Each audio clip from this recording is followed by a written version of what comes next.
What's good, everybody? Welcome to another exciting episode of Full Circle.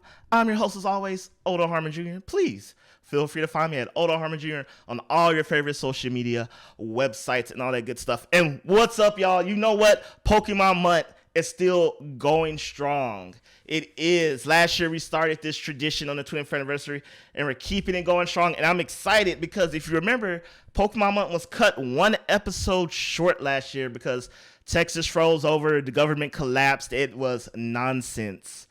And my guest this week was supposed to be on that week it all went to hell, but he is here. He is back and on a show that was probably going to be doubly more important than the show was going to be last year. Give it up, everybody, for AbdallahSmash. How are you doing today, sir? Hey, what is happening, Abdallah? It's Abdallah here. So happy to be here. Thanks so much for keeping me in mind. And just like you said, I'm very excited. A lot of things happening in Pokemon, like that we're talking about right now, that's going to set the stage for the rest of the franchise. It's amazing. Anyway, pleasure to be here. Yeah, and just in case people don't know, which they should because you're kind of a Nintendo superstar, if I do say so myself, who are you exactly and what do you do? Oh yeah, absolutely. I'm a Nintendo brand ambassador. I've been playing Nintendo games ever since I was a small kid, but more recently, for the last 7, 8 years, I've been doing YouTube, and I do family-friendly gameplay videos of everything Nintendo. You also may have recognized me from the Super Mario Maker 2 Invitational. I won that thing back in LA before COVID, and it was super fun. But other than that, gameplay, YouTube, streaming, Nintendo, that's all you need to know. Man, great stuff. Great stuff. Yeah. And everyone, I told you this episode was coming. People wanted it at the top of the month, but no, we had to let the dust settle. We are going to be talking about Pokemon Legends. And Abdallah, real quick, how do you say the god of all Pokemon's name? Pokemon Legends Arceus with a hard K. I'm in the Arceus camp. Like, I don't know why. Like, it's always been fun growing up. Like, if the Pokemon name was never said in the anime, it was never canonical. And so you had things like people saying Lugia and Lugia. And, neither are right nor wrong. And I remember when they announced this game, I was like, oh, God, here it is. This has been one of the most highly debated Pokemon names as long as I can remember since its introduction. And I was like, it's going to be all over the place. You're going to hear, like, Arceus, Arceus, all these other things. I remember Milotic was a big one, too. I remember when I started going to cons and things, people be like, Milotic. And I'm like, what is a Milotic? Doesn't even sound like Pokemon. I mean, ultimately, like, you're correct. I mean, it's not wrong to call it Arceus, right? Like, in the Japanese anime, that's how they pronounce it, right? But it's more along the lines of the connotations of the word arse in, other dialects, right? So people didn't want, like the Pokemon Company International, they didn't want people to say arse or associate the word arse with God Pokemon, right?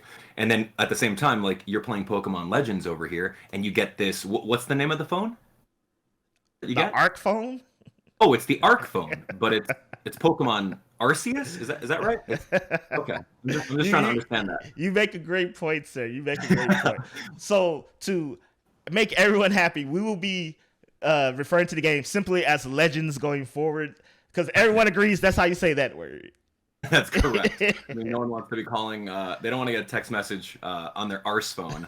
So, I mean, there's that too. But I mean, honestly, they're both correct. But for branding purposes and not making it sound like arse, Pokemon Company just changed the official pronunciation to Arceus. There's a little backstory. So that's fun. I actually did not know that. That is making me more inclined to respect the wishes of the Pokemon Company and say. Yeah. Arceus. I'll get there. Yeah, it's hard, but whatever. Honestly, I mean, you take a look at any Pokemon fan, and they're going to have their own pronunciations on all the Pokemon, and they're going to try to say that it's canon one way, it's canon the other, but, honestly, just drop it. It's not a big deal. What amazes me, though, Pokemon who have, like, hard names always seem to be unanimous across the board. Like, you look at Cyndaquil, and I've never met someone who didn't say Cyndaquil. And I feel like that's a name you think people might have difference of pronunciations. And there's other ones that's like super long and you think will be super hard and everyone has like the same pronunciation. I'm just like, It's always the easy ones. The easy ones that get everybody. But I digress. Right. Anyway. So Legends is out. It's in the wild. Everyone's... most people have beaten it or at least, got to some segment of the end game. And right off the back of that, I know you've been streaming this game a lot. What is your definitive opinion of the game at this point? I love this game, honestly. I think after playing Pokemon for over 20 years, like the entire franchise has been 90% battling, right? You go through and literally you walk in front of a trainer, you do a battle. You press the A button to win, right? That's been the entire thing. 90% battling. You can go through and steamroll the entire game with your starter if you wanted to in all generations, right? But this game, I like the fact that they turn it the other way around. It's 90% catching and evolving and like exploring the entire Pokemon and a very, very little amount of battling over there. So I like how they completely turned that around. I do wish that they kind of made it a little bit more geared, maybe like 60-40 or even 70-30 catching. Me being, such a big fan of the franchise and battling and competitive and move sets and this, that, or the other, I kind of miss that in this game. And I don't think that it got enough attention. But other than that, I think the game is stunning. I think that this is what Pokemon should have been as soon as next generation consoles came out. And overall, I think it's laying the groundwork for the next upcoming titles and next upcoming generations, even if it's going to be remaking different Pokemon games. Like we got Pokemon Let's Go Pikachu and Pokemon Let's Go Eevee, which was like taking a 2D game and making it like pseudo 3D running around. So imagine that game remade like for a fourth time or whatever, and doing it this way, where you can throw Pokeballs and catch stuff and explore an overworld. So I think it's definitely laying the groundwork for the future ahead, and they did an amazing job with it. Oh, definitely. Something I want to elaborate on that you touched is, remaking the games because, Brilliant Diamond, Shining Pearl came out right before this game, which I think was intentional to, familiarize, yourself with the Sinnoh region, especially if you've never been there, and Yeah. yada, yada, yada. So I remember, going to the Three Great Lakes for the first time and being like, wow, this is what it looks like. This is what it would look like really fully realized in 3D. But it was Snow Point Temple that really showed me like, wow, this is what an iconic, huge location in Pokemon could look like, in the real world. And it was just stunning. I was just thinking about, imagine climbing the Sky Pillar fully realized in 3D. It would probably just be mind-blowingly good. And to the catching mechanic, what I remember the first couple of hours of this game, I was like, ooh, I feel like this could get really monotonous and boring and tedious. But then Yeah. once you understand about how you just need the 10 research points to get it, your Pokédex filled out, and how the game wants you to play and how to play it, it's really not that tedious. It's actually kind of fun and like a game within a game. It's like, oh, I don't have to catch this Pokemon. I can throw this type of food at it. I can battle it. I can hit it with this move. I can do all Yeah. these different things and ways to make the game interesting to also help me fill out the Pokédex. And, I thought it was going to be annoying doing that, but I'm like, no, you're back in time. Your Pokédex is like a real life journal of, Pokemon. It's just, so the way I keep explaining this game to people, this game is probably like a base 7 or 8, like if just looking at it as a game. But the more you know about Pokemon, the more you love about Pokemon, the better it just continually gets. Like it builds Yeah. on what we know about Pokemon, and you see those things, being full. It's if you know how Pokemon behave and what they do and the type of environments they live in, and when you see it fully realized in Legends, it just adds a special quality to the game. I can't really put into words.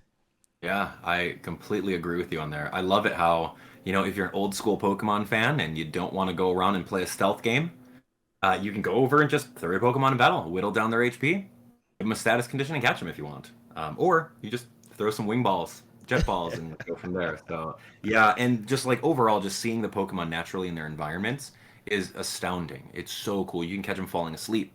You can find an area where Mr. Mime is, and he's legit like miming over here, and he sits down with his legs 90 degree, and he like opens up a can of like soda, and he starts drinking, right? Like it's so crazy to see how they programmed all that stuff, and yeah, just like you said, like making the Pokedex from scratch, super cool concept.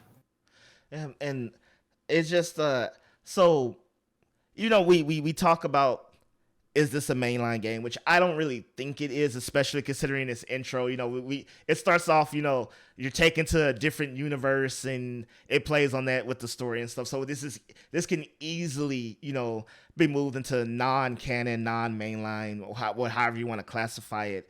But at the same time, what does this mean for the series? Like, I can't see all these different forms and quote unquote new Pokemon being thrown away. Like, is Scyther ever gonna see Gen 9 and Scyther doesn't have a second evolutionary line? Or, you know, what do you feel this is gonna do for the series going forward? Because I don't want to see another male metal situation where it's introduced in Go and it becomes like this weird throwaway pseudo non Pokemon.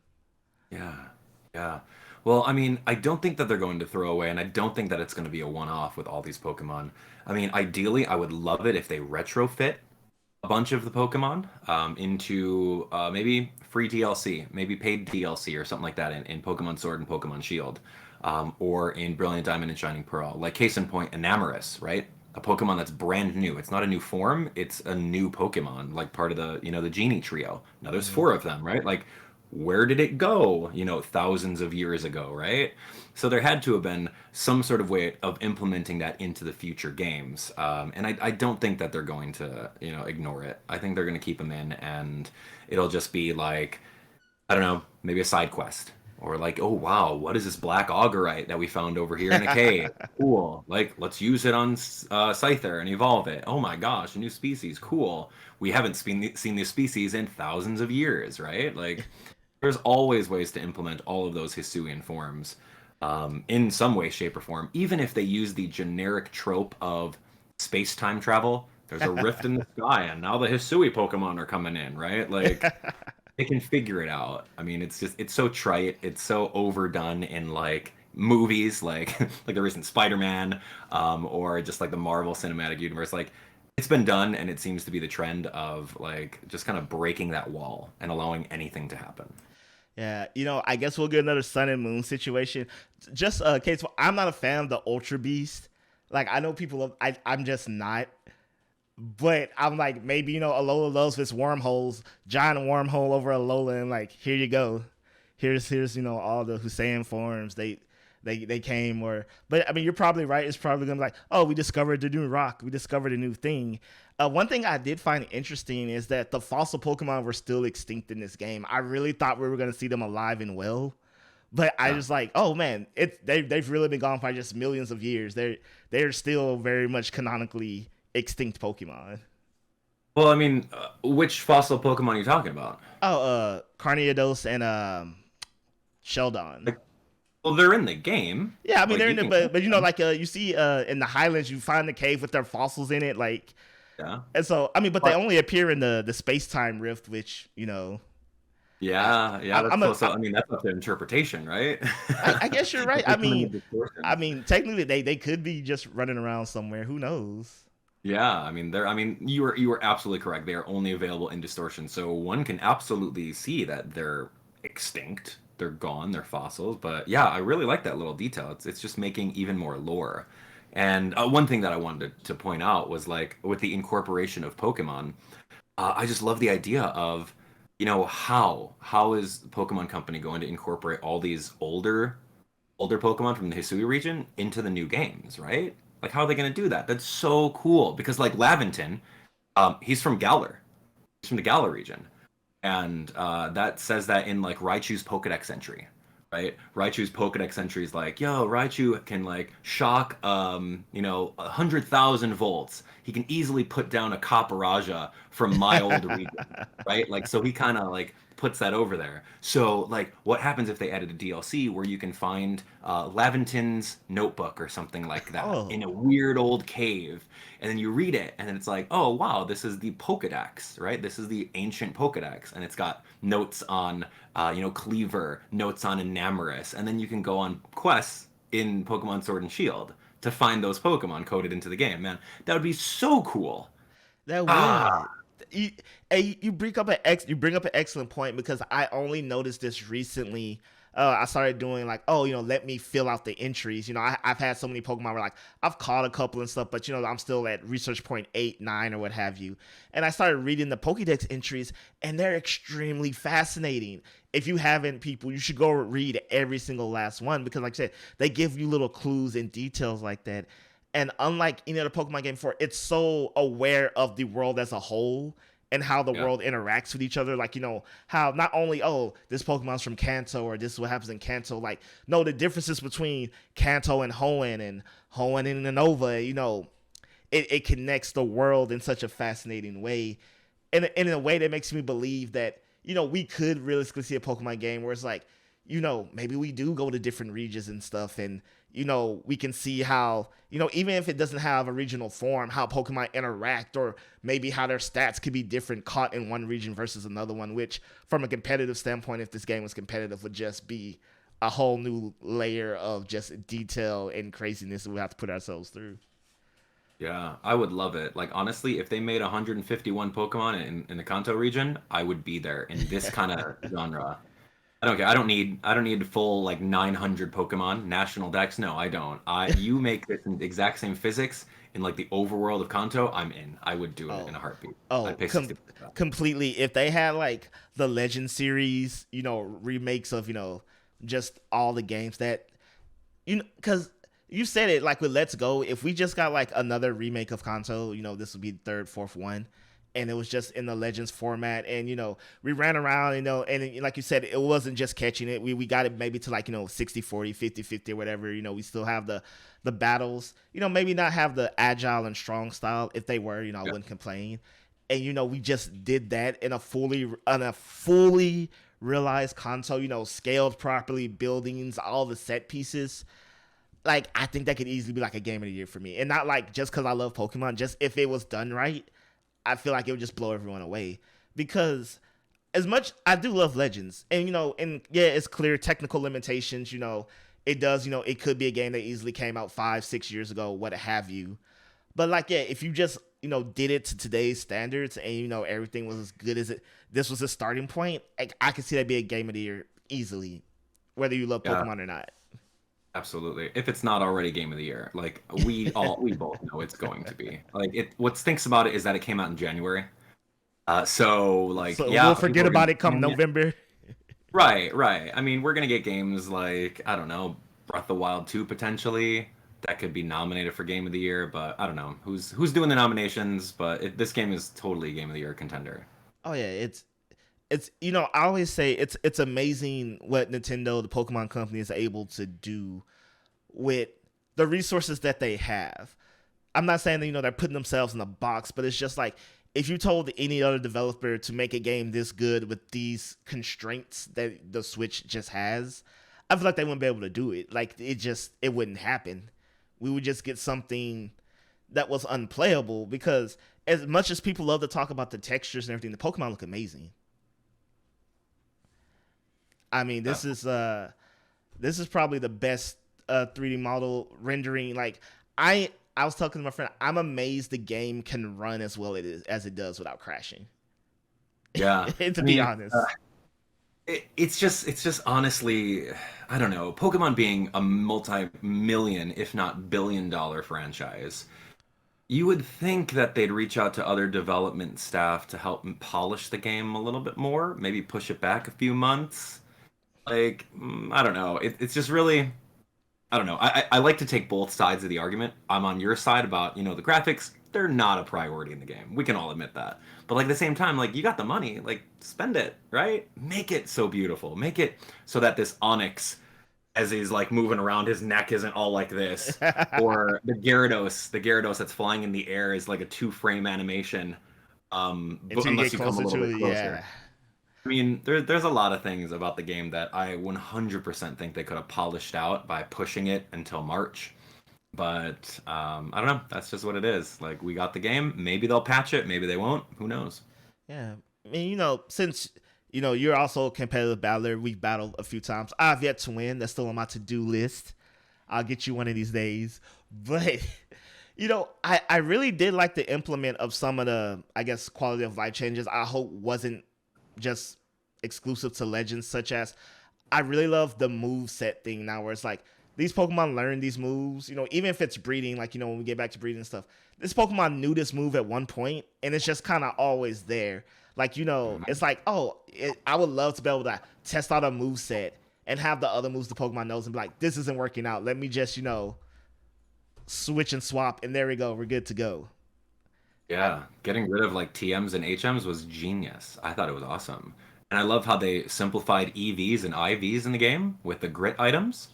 So good. Did you mess around with that at all? so I'm just now getting to it. I was saving all of it, and so I was like, all right, I'm eventually just gonna make me, even though there's no competitive battle, I'm gonna make this is my team. This is what I played through the game, but here's mine, and then I'm gonna do it. And so I've touched it a little bit, but it seems simple. You give them the pebbles until they can't have the pebbles no more. Then you can give them the rocks until they can't have the rocks no more. Then you can give them the stone or whatever the hierarchy of that is. It's so good. Like you don't have to do any breeding for individual values. You don't have to do like EV training. Like I gotta go beat up, 250 Geodudes to max out my, defensive stat. You don't have to do that. It's so streamlined. So ideally the playing field would be leveled. The ease of entry into competitive battling with this type of system is going to be way easier, right? You're not going to need people to like gen or hack Pokemon to have the best 31 IVs across the board stats, right? You're not going to need to do that in order to go, right? Like you just need some grit items and they're relatively easy to get in the game. So I think that's super fun. The only thing that I just don't like is like you and I, we play competitive Pokemon. We know exactly. I don't think that the dev team really respected the 25 plus years of Pokemon battling in the game with the battle mechanics. I don't think that's it. Oh no, not at all. Because I remember, so my opinion when I first started the game, my friend was like, "Man, don't you wish you could battle other people to some degree?" And I was like, "Oh yeah, of course it'd be cool." But now that I played through the game, I seen how battle works. You're right, because not only ignoring like the minutia of like stat training and stuff, the moves kind of generically just all kind of hit hard. Like no Pokemon surviving 3 hits from anything, it seems like, or at least that was my experience. If it hits neutral, you take 2 to 3 hits and that's it. Yeah, and so battles go a lot quicker, which is fine. Like I'm okay with that. The thing that I don't like is just the blatant disregard for speed and turn order.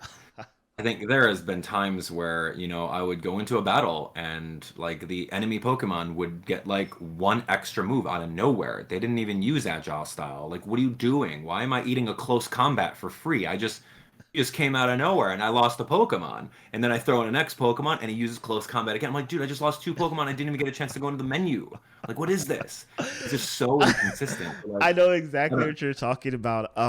So one thing, I hate Paris now, and I hate Driftlooms. Like, they are too aggro in this game. Like, I don't know what that is. I don't know if I need to go back and read every Pokédex intro for Paris, because I thought it was a skittish Pokemon. Apparently not Legends. They hate you. But I've had times where so to your point, I've used Quick Attack, which I don't know what priority moves mean in this game. Apparently nothing. Because I quick attacked Agile styled once, and I was like, okay, I should go like 4 times or something, and the Pokemon went immediately again after me, and I'm like, I don't know what this even means at this point. Strong style, I get. Agile style to me makes 0 sense. Like, I don't know. I know you're supposed to be able to have more moves, but I've had a sequence where I was in an actual battle, like with a trainer, and I used Agile style, and it was like I attack. They attack twice, and then I'm attacking for the next 3 turns after they attack twice. I never got to those 3 turns, but I was like, what am I gearing up here? I'm pretty sure there's some method to the madness, but yes, to your point, it just seems like it's just kind of random. Yeah, it's really, really bad. It's like borderline unplayable at this point because like you come over here and you play Pokemon since Generation 1. It's decided, right? Every move has priority. You go, I go. You go, I go. If you have Quick Attack, you got priority +1. All right, cool, awesome. Respect it. This game is just like every move has its own like speed priority stat. Like Dialga, for example, like if you use Earth Power versus if you use Roar of Time. Roar of Time has like a super low speed stat. So if you use that, then more likely your opponent's going to get a couple more moves before you. It's really weird. It's convoluted, and as a purist with Pokemon, I don't think that they respected that at all. I love the idea of using like Agile style and Strong style for like +20% attack, -20% attack, but more speed. Like that's cool. That's a cool gimmick, but provided that they figure out all the previous stuff and incorporate it. I just think it's a really really low point for the game. Oh yeah, most definitely, and it's weird because, like you said, we've implemented EVs and IVs. We implemented natures. We even have mints and things, but to a certain degree, in terms of battling, especially if they ever do some DLC where you can battle people, it's all going to become a moot point. Like, what does your speed stat really mean? What does honestly, with strong style, what does even your attack stat mean? Because the way I feel, if you're weak against something and someone strong styles it, chances are you're getting one hit KO'd. I mean, not guaranteed, but if we're talking evil level, like Yeah, you're going down, like that's it. yeah, it's very powerful, for sure. But so what do you think about the way they implemented? We talked about a little bit, but the legendaries in this game, with the whole quest and how they're doing it. For someone looking from other genres of games, I thought it was very well implemented because I think about legendaries in the base game can get very convoluted, like especially if you remember trying to catch the Regis for the first time. That was like a whole codex of things. I remember reading, I was like, you have to know Braille to figure this out. I was like, that's next level for me. I don't know what's going on here. Where's the guide? The old fashioned had to buy in the store guide. Yeah, people, you had to do that at one point. You couldn't just hop on the internet. Scary times, I know. But I really like that in the future, if we could, I don't know how we just have quests to get certain legendaries. Like there's a whole mythical story behind it, and not really like some very convoluted thing that if you didn't look up, you'll never come across. Yeah, I really respected the Manaphy quest. I don't know if you did that yet. The Manaphy and Fione quest. It was I'm not called. there yet. I've heard it. I heard it was very long. That's all I really know about it. Oh no, I mean it's pretty interesting. Like they have it's called the Seas Legend, and you need three Pokemon in your party in order to go to a certain spot in order to trigger it, right? And apparently, if you play Diamond or Brilliant Diamond and Shining Pearl, and you look at the inside the library, there is a book called The Seas Legend, and it tells you exactly which Pokemon are part of it. So it's really interesting that there's connection between those games. So yeah, I think that was really, really cool. Other than that, like honestly, I didn't do that. I just looked it up. I'm like, oh, how do I do this? You need 1, 2, and 3. How in the world am I supposed to know I'm supposed to bring those three Pokemon, right? So I thought that was really cool. One of the things too, like, is Pokemon has been really working on accessibility over the years and how easy the game is, right? In post game, you're really handheld. You're saying, okay, well, we're gonna hold your hand and give you the missions for all the legendaries, one after another. Here we go. We're gonna hold your hand and we're gonna do it. And as me, who's been around all the blocks, and if you miss a legendary catch, you know what? You're done. That's on you, dude. Right? If you didn't save beforehand and you accidentally got a crit and knocked it out instead of leaving it at 1 HP, you messed up and you had to reset the game, right? Like I love that. But in this game, that's not so much. Like you knock out an Azelf, and then the quest is like, fades to black. It's like, yeah, you got to catch that Pokemon. Go ahead and try again. I didn't know that. I've yet to actually knock anyone. Because, I'm like you, I'm old school. So I'm like, you're in the yellow. I'm not hitting you again. Because the way Legends works, I'm like, I will probably kill you. Like, that's most of the alpha Pokemon, too. I'm like, because, they can take really hard hits. I mean, because they're over leveled most times. But because they're alpha stats or whatever. But I made the mistake of killing an alpha Alakazam, and I killed the alpha Garchomp. And then after that, I was like, okay, no. Like, again, to your point, the battling is too unpredictable to play this correctly, quote unquote. Yeah, and maybe they add that as a safeguard because they know that you're going to get a wild crit out of nowhere. But I thought it was really funny. I'm like, oh my gosh, I just knocked out my Azelf and I didn't save for like 3 or 4 hours and autosave is off. This is terrible. I'm not going to have him for my decks now. But then it faded to black and it's like, you need to catch this Pokemon in order to beat the mission. Try again. I'm like, oh wow, talk about accessibility. Cool. Like, now that you have told me that, I am now taking off my guard and it's just a free for all. And I was like, yeah, I'll risk it. So well, thanks. I didn't know that. I didn't know what the game was gonna do because my autosave is off, and after I remember I died in a space time rift once, and I was just like haven't saved in an hour, but like I had like a moonstone. I had very precious evolution items from that I found in the rift. It was like you lost them all, and I was like, nope. I haven't saved in an hour. That's okay. I can. Because I'm not going through that pain. I'm not banking on someone finding my bag because I only found the bag once and not a bag of an actual player. I've only ever found one once, and I was like, I'm not waiting for someone to try to find this. That's all right. Yeah, I mean the game's pretty interesting about the whole save scumming concept, but as Pokemon players that we've been around for so long, save scumming is part of our blood. Yeah. Right? What it is. You save before your legendaries, right? You save before the Elite Four in case you don't win. Like, it's just what it is. Yeah, you caught a rare Pokemon, a shiny, you immediately save the game. Like, Hmm. you gotta cement it in your place. I've heard stories of people having random software shutdowns and losing hours of progress. It only happened to me once recently, very recently. It happened at random. It was literally like within like 10 minutes of me starting up the game. So I was just like, oh well, I don't know. I gotta talk to 3 people and like leave the area again. So Yeah. be it.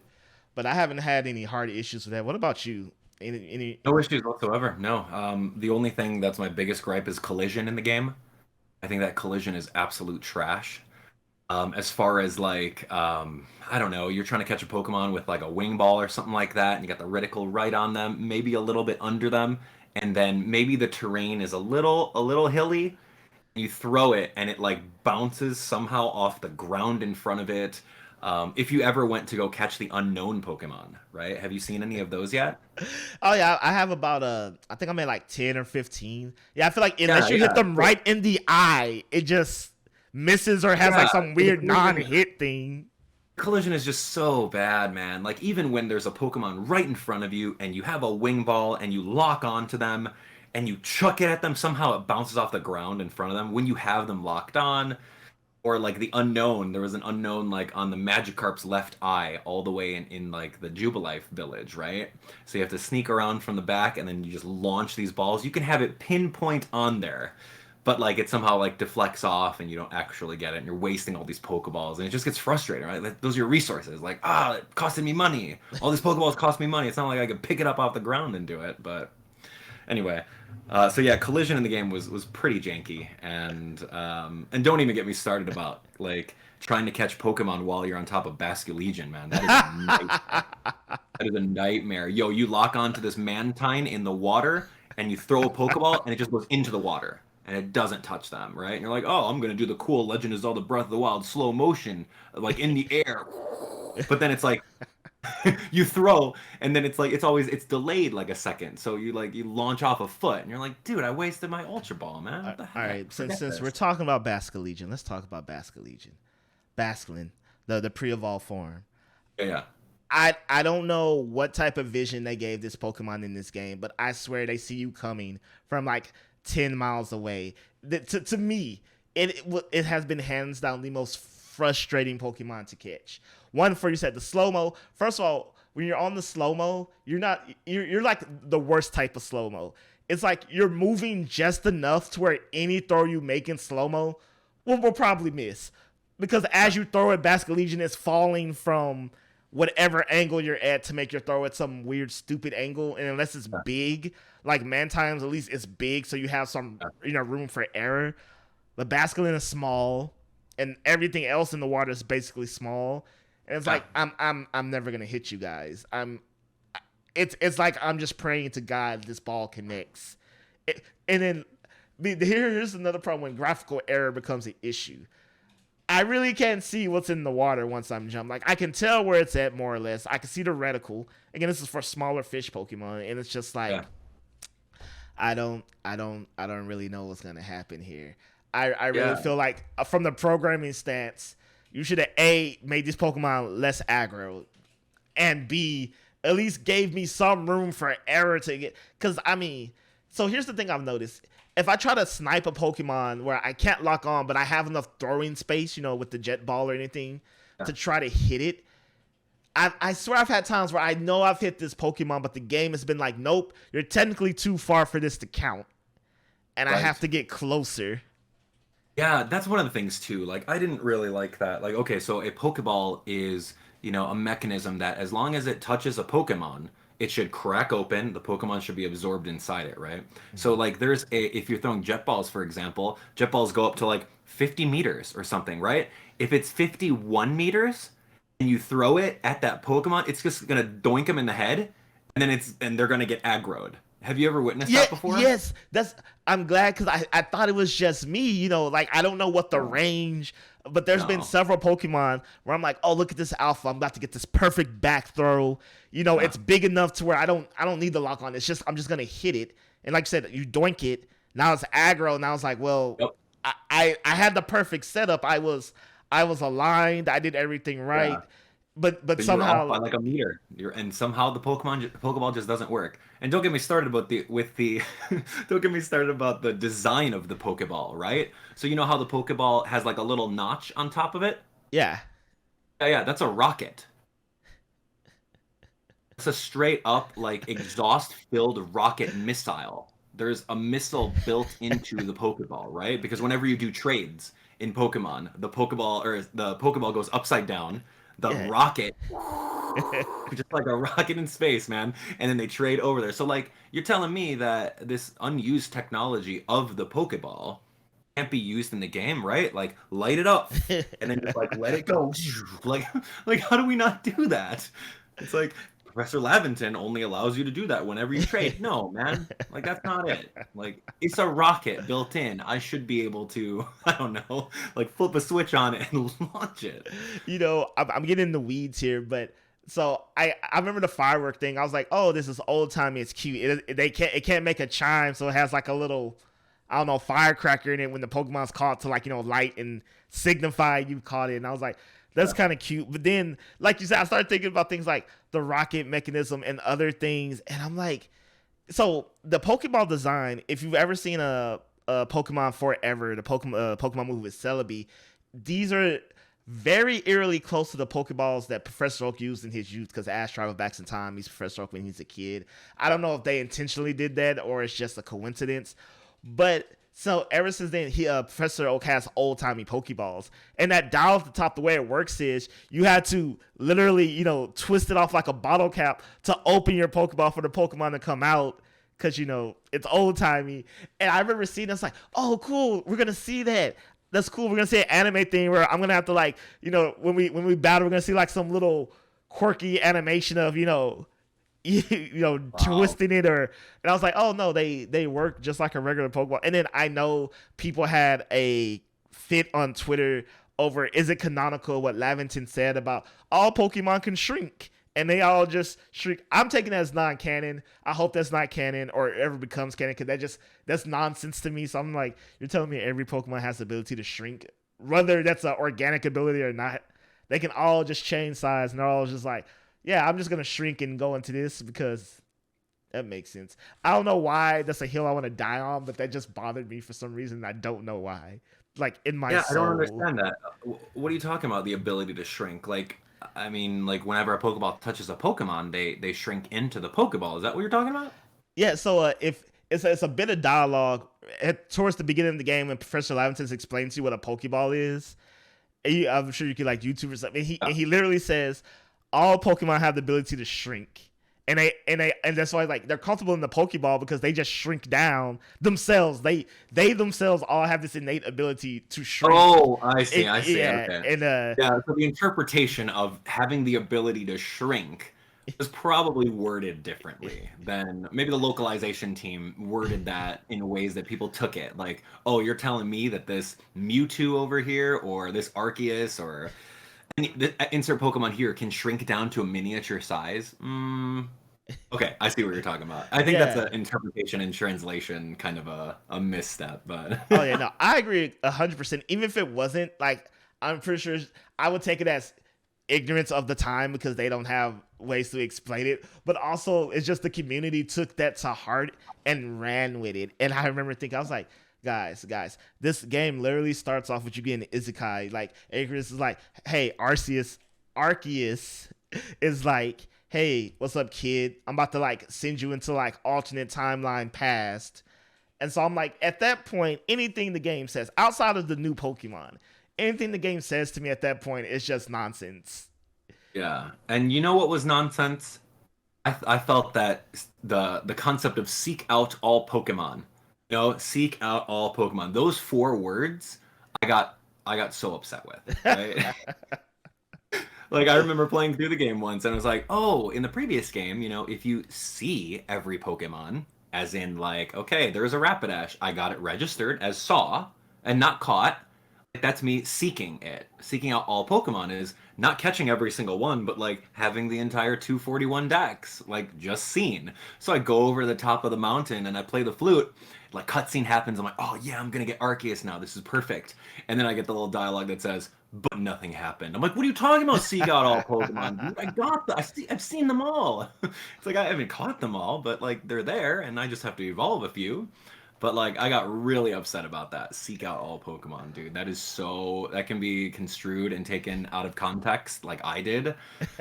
Ugh. Anyway, Maybe this is just a trait of like long term Pokemon fans. Like these little details, like wait, nope, hold on, sir. You see, I have a pedigree here that says, yeah, that I'm a certified Pokemon master at this point. yeah, yeah. What you have told me to do and what is actually happening are in conflict with one another. I And it's so need. weird, right? Because like you do that if you technically see all the Pokemon in Brilliant Diamond and Shining Pearl, you're going to get rewarded, right? You're going to get rewarded with the National Dex. That's it. You don't have to catch them all. So I thought that was going to be the exact same thing. So coming straight off of that game, that's what I thought was going to be because it's the same region. So all right, whatever. I'll go and catch them and evolve whatever I need. But good, it's good. Yeah. You know. So I guess that's pretty much all the gripes. So back to the compliment sandwich where you Yeah, compliment what you can fix, compliment. One thing that I want to see going forward, and I think this has probably been the most important aspect to me, because I remember when we got to play the DLC in Sword and Shield, I was like, this is probably what Pokemon's going to be in the future. This separation, the removal of the border between like outworld and town, like they're going to be one and the same. And, and we saw a little bit of what that could be like in Legends, when you go to like the Pearl settlement and you go to the Diamond settlement or any quote unquote town area that's in the different biomes. And I was like, so we already explored it, we made it a little bit better, but now I want to see it fully realized in the sense of exploration. It was such euphoria to find rare Pokemon and either rare or unexpected locations. Like you look at your map and they're like, oh, there's a tiny pond here. There's just it's like a seamless, insignificant pond, but this is the one area this Pokemon appears. This is the only hmm place in the whole game.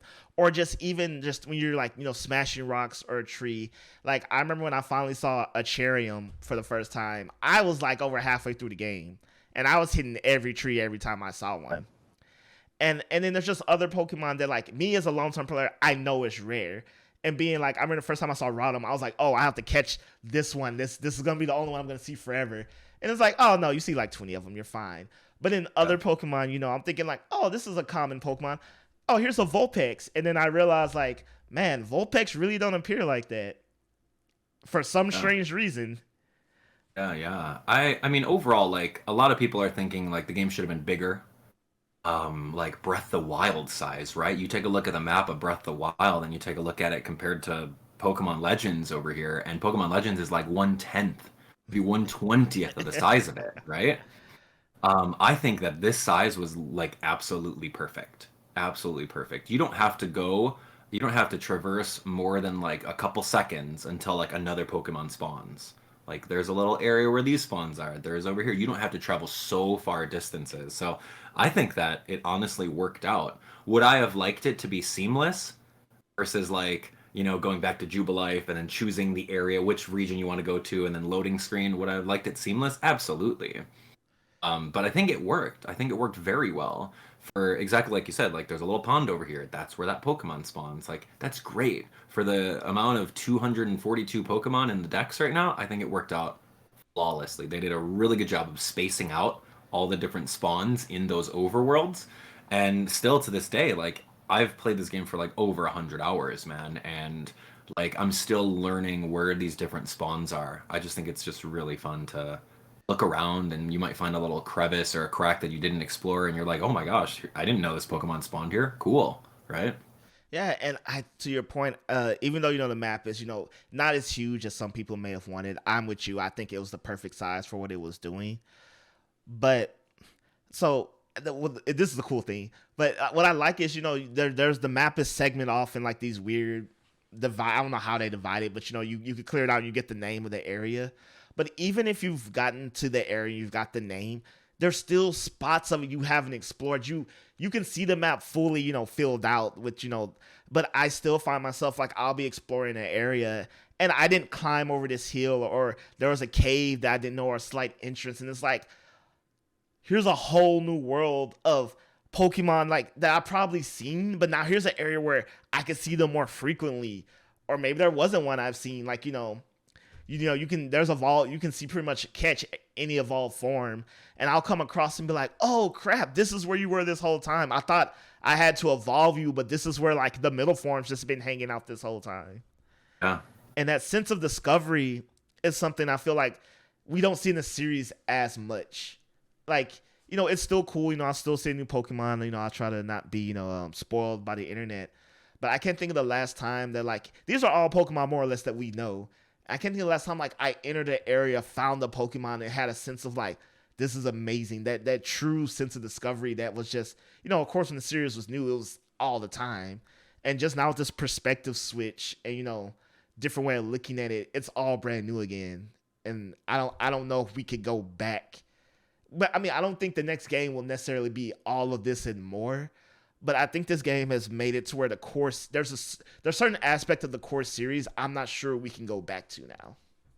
Yeah, agree with you on that. This game is just it's done so many things right, and I love it. And so, if you could, what would you take from this battling system? Let's say we're gonna be battling in 3D now. Would you? Because I'm an old school fan that, like, I feel like other than the perspective change and maybe some cool animations and the trainers doing stuff, I feel like I know people want it to change, but I honestly like be like a Final Fantasy remake, some mix of like turn based and input. But I really think as the core Pokemon, it can't ever move from turn based. I don't know if that's a controversial opinion, but I think if you do that, it will mess something up somehow. Hmm. Yeah. Like, yeah, can you imagine if it was like action based? Like, you bring out your, I don't know, your Landorus, for example, and instead of turn based, like, you're moving around Landorus and, you press the A button to do, earth power. You press the Y button to dodge aside. You press like the B button to use like extra sensory. Like, can you imagine if Pokemon was based off of that and like literally nimbly dodging? Like active turn. Can you imagine? Didn't they make a Pokemon game like that? I don't know. I'm thinking of another franchise that did something like that. So, I haven't played every spin-off. That sounds like that might be something. I mean, to a certain degree, I guess it sounds like Pokemon Go, since you can swipe left and right sometimes to actively dodge. But yeah, like an active, I really don't think that's in terms of the battling. Like, I really feel like the battling. That's one thing I feel like as long as Pokemon goes on until the sun burns out, has to more or less be the same. Yeah, we might get new gimmicks every now and again, but yeah, I can't. I don't know if it's because I'm an old man now when it comes to Pokemon. No, I agree with you. You know what? No need to explain it anymore. I agree. It should be turn-based. And the gimmicks of Dynamax, Mega Evolution, they add a gimmick every now and then, right? But yeah, at the end of the day, the core value is you go first if you're faster or have priority moves, and then I'll go. And then we respect that. It's like a chess game. Like chess, for example, is exactly that. It's been around for hundreds of years and it has not changed, right? And that's okay, because that is what Pokemon is. And if you want to do a spin-off title where you can control whatever Pokemon you want, then that'll just be a spin-off and you can try it, right? But yeah. 100% agree. The chess analogy is perfect. And like you said earlier, the entry to competitive battling is easy. It becomes easier. And it doesn't make competitive battling any less hard, because competitive battling, it's knowing the meta, knowing what Pokemon do, knowing your matchups, knowing, have the intuition to know when to switch, when to stay, the mind games of, guessing and stuff. And, and plus, as someone who's competitive battle, especially at PAX and stuff, no hack team ever makes up for that. Yeah. Right, you can have like 31 IVs and everything, but like if you don't know the meta and all the moves and what Pokemon do, then you're gonna get owned. Yeah. Okay.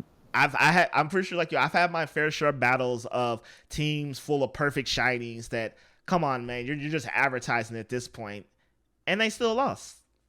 Yeah, I'll play them. Yeah, or your random team of like all legendaries, where you're just like, in my mind, anyone that comes with a team of all legendaries is destined to lose, because that means you literally do not understand this game.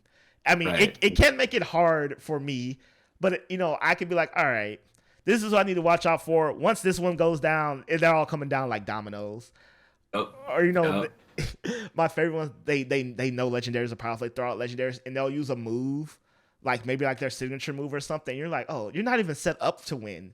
You just threw like hyper beam, special legendary move unique to this Pokemon, and like moves with 100 power. I'm like, oh yeah, okay, yeah. You're not about to set up. Okay, yes. I just a little personal. I remember this was back in this person was a kid. His team was hacked, but he was a kid, so I gave him some leeway. He had like Zekrom, Rashim, the trio, and I basically had a fully trained Minshao and high jump kicked his team to like the end of time, and his mind was blown. He was like, I don't understand how. I'm like, well, this Minshao's maxed out on speed and attack. It's a glass cannon, and to your legendaries, which I assume don't have any EVs anywhere. I mean, this was early hacks, so who knows? They were probably just in the game. I was like, yeah, they just went down like fodder, and he was just like, I don't understand what happened. yeah. But I mean, like that concept, that's not here. That's not a thing in this generation. Yeah. Legends Arceus, and that's kind of a mess, right? Like, there's no leaderboards, there's no ranking, there's no, I don't know, cups that you can compete in with. No, like take Pokemon Go for example. They do like battle leagues, like battle seasons where you can only use these Pokemon, right? So try and make a team out of these Pokemon, right? Can you imagine if Pokemon Legends Arceus and the dev team had like another 4 or 5 months to work on this game? How cool it would be. But the trend more recently with game devs, and especially Nintendo and all of their titles, is release an unfinished game and we'll patch it later, right? We'll patch it later. Oh, we'll patch this in. It'll be a free update, right? It's just, no, man. Like, us in the industry, like, we can see right through that. And I don't know why that's becoming even more acceptable to do that, right? Like, people can say that, oh, Pokemon Legends Arceus, that's a complete game. Like, me, on the other hand, it's not polished. There's a lot of issues with it. And it's kind of shortcutted, like from all the other Pokemon games. Sword and Shield has like competitive online battling. Like, we don't have that. You can just trade online. It sounds like the dev team just couldn't meet deadlines. So they're like, all right, well, you know what? You keep on working on that. And within a month, whenever you're finished with it, we'll do a free update. Or, we'll charge them $19.99 for the multiplayer DLC. Right? Like, it's just becoming more and more acceptable in this day and age of game development because, obviously they don't want dev crunch where they work their employees overtime and that's fine. Like, I respect, not doing dev crunch, right? But at the same time, like, you can't be like pulling the sheet over our eyes and say that this is complete when in fact going track record is every single, mainline Pokemon game you can battle with others. Like, come on now.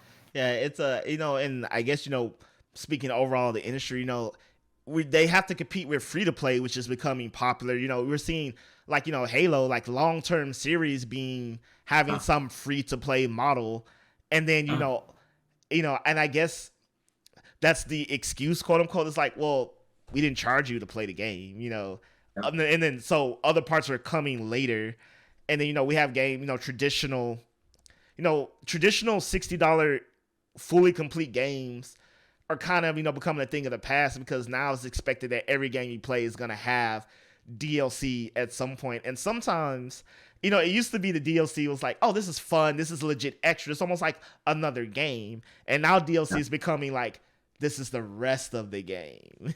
Yeah, like day one DLC, or it's just like, oh yeah, I didn't get this feature in the game, and then like the average fan's gonna be like, oh, hope and pray that they're gonna DLC it in. Like, no, don't be naive. That's not gonna happen. Like, get out of here. And I mean, I wouldn't want a competitive. I wouldn't want maybe like a multiplayer DLC, just like you could run around with your friend and just kind of like any quest, any like Pokédex points they do goes on yours and vice versa. Just That'd be cool. Yeah, that'd be fun. But like in terms of battling, I don't think there's no fixing this battle system. I don't think the balance and time that'll have to go into it. They might do it where you can battle other people, I'm sure, at some point, but it's just gonna be a mess. Like it'll be fun for maybe younger players or people who don't know, but like me and you, there will be no fun to be had. It'll be like, yeah, bro, let's just roll the dice and see what happens. That's exactly what the battle is right now. But I think that if they're gonna do a battle update, they're going to make it back to traditional turns. Like, if you switch out a Pokemon, that's your turn. You're done, man. Because like certain times in the game, you switch out your Pokemon and you could still attack, right? Like, no, that's not how it works. So if they fix some minor stuff, I wouldn't honestly mind keeping agile style and strong style because that's their gimmick for this generation, right? Whatever, keep it. But as long as the turn order is 100% respected, then I'm good. But are they going to do that? Who knows, man? Who knows? I'm like I said, that's a small ask out of all the things that's wrong with it. You're like, respect the turn order and I'll do it everything else. I was like, that's actually not I'm not a dev, but I would imagine that's probably like a simple request. Yeah, it's not hard. It's not hard. And you know that they have a team of people that develop the entire battling mechanic in the game, right?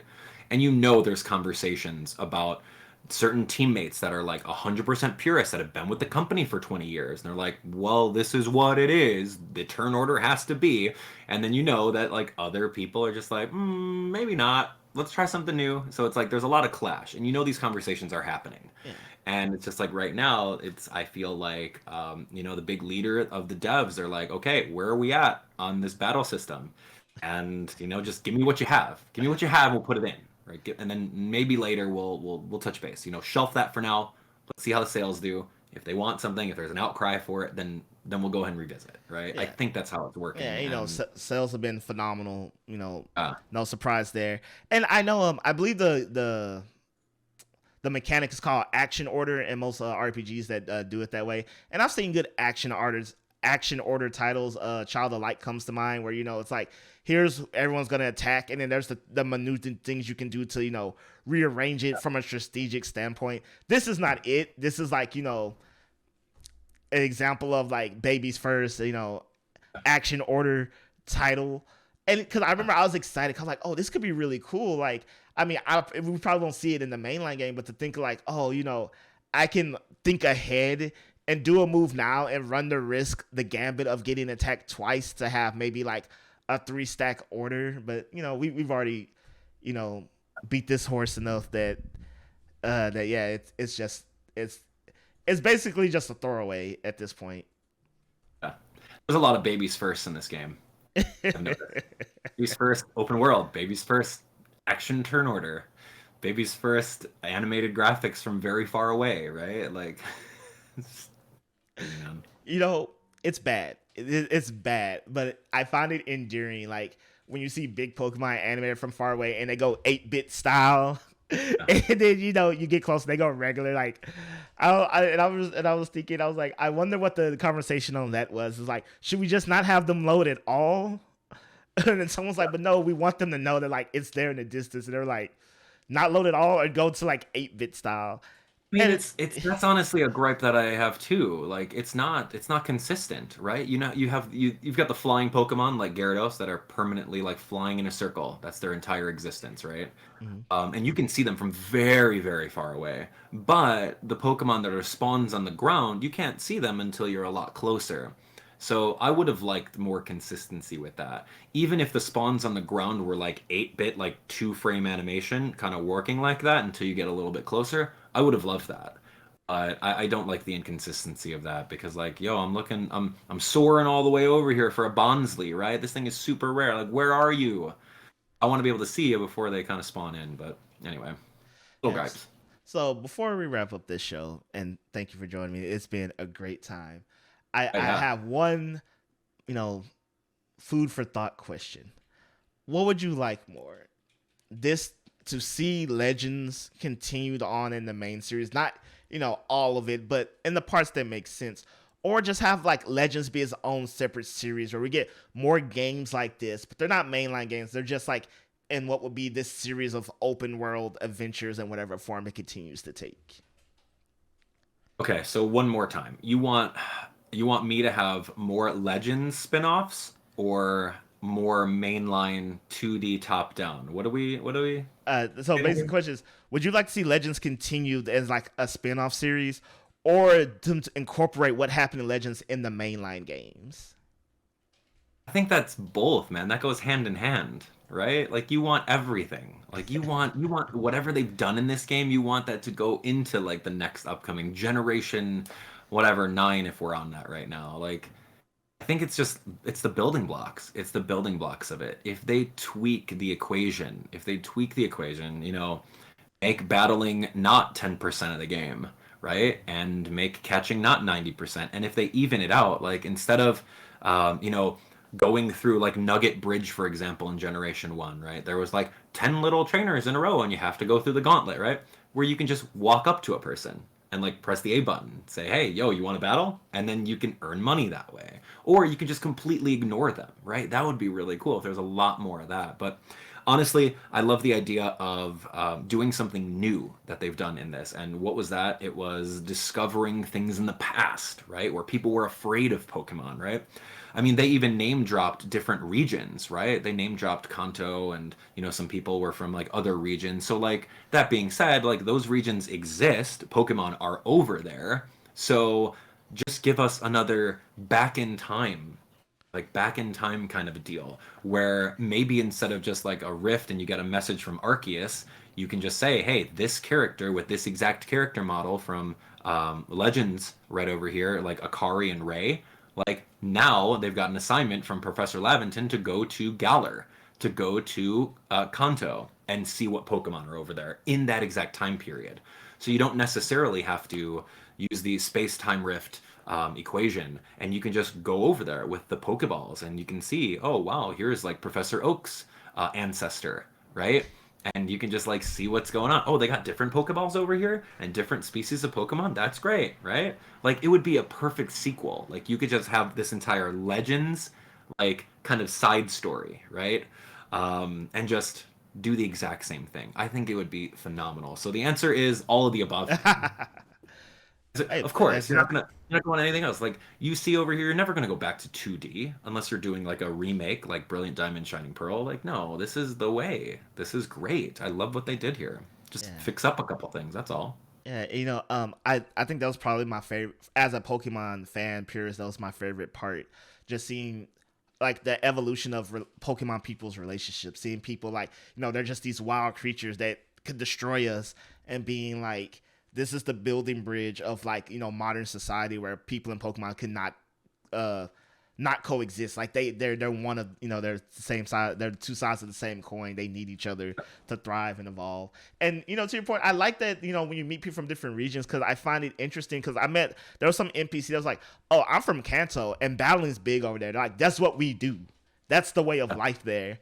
And that's so insane to think about, that these different regions have different ways of life with Pokemon. Like how like in Alola they view Pokemon different, in Galar they view Pokemon different, and whereas one region's like, oh, they're scary things meant to not be messed with. One region's like, no, they're not tools of war, but we fight them.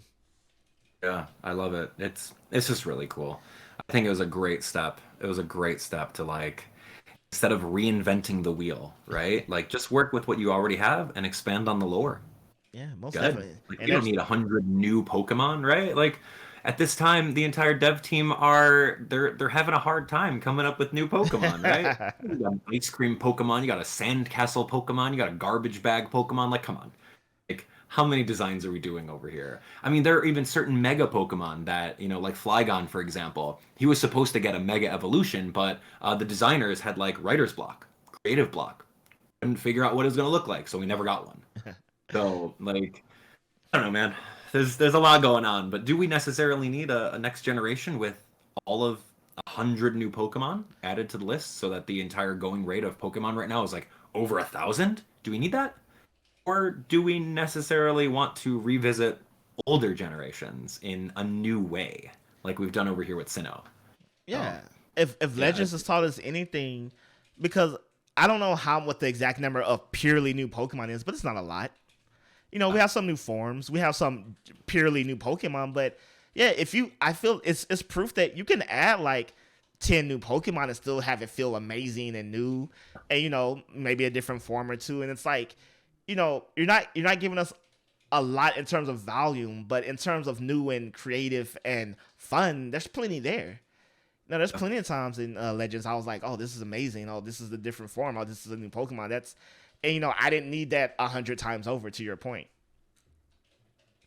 But Abdallah, thank you for joining me. It's been a blast. Where can people find you, keep up with you, support you, do all that good stuff? yeah, just Google search AbdallahSmash. You'll find me on YouTube, Twitter, Instagram, Twitch, all that stuff. And yeah, I'd love to have you on board. But yeah, seriously, thank you so much for having me on board. This is great. I absolutely love talking about Pokemon. I mean, you don't honestly get too many hot takes about what's wrong with the game. Wherever you listen to, everyone's always praising it. But the fact that you and I are like competitive battle purists, and we know what we like, right? We can easily spit out these hot takes. So I hope that you guys all enjoyed listening to this, and yeah, let us know if you agree with any of it.